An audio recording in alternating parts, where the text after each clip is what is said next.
Ladies and gentleman, welcome to Singapore. আমরা চলে এসেছি আজ সিঙ্গাপুরে সেই বিখ্যাত জায়গা যার নামটা অবশ্যই আগেও শুনেছেন। এটা হচ্ছে সেই বিখ্যাত জায়গা যার নাম চাইনিজ গার্ডেন। এটা আসলে যে চাইনিজ গার্ডেন নাম বলে যে শুধু চায়নাদের জন্য তৈরি করা হয়েছে তা কিন্তু নয়। এখানে নানান রকম ট্যুরিস্টরা ঘুরতে আসে, আমরাও চলে আসলাম ঘুরতে।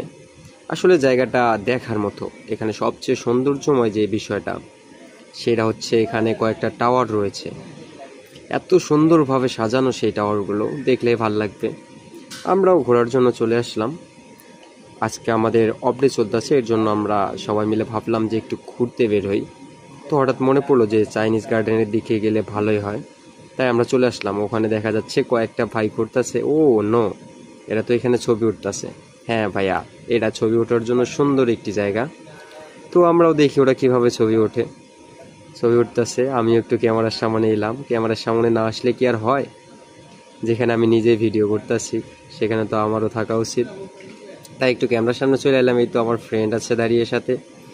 এদের ছবি তোলা শেষের দিকে আমরা উপরের দিকে উঠবো। দাঁড়ান, উপরটা দেখাইতেছি। আসলে ভাইয়া দেখার মতো একটা বিষয়। উফ, কি ভিউ! এই যে গুটি গুটি পায়ে উঠতেছি সিঁড়ি দিয়ে।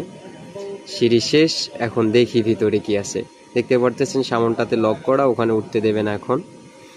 যাই হোক, আমরা ভর দুপুরবেলা চলে যাচ্ছি, যেখানে রোদের তাপ প্রায় 30 ডিগ্রি সেলসিয়াস। এখানে দেখুন কত সুন্দর সুন্দর মূর্তি, আসলে দেখেই ভাল লাগে।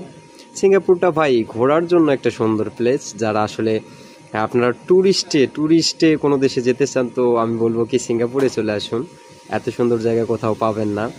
চারদিক দিয়ে শুধুই সৌন্দর্য দেখতে পারবেন, এটা নিয়ে কোনো সমস্যা নেই। আর সবাই ভালো থাকবেন, আশা করি সবাই ঘুরতে আইবেন।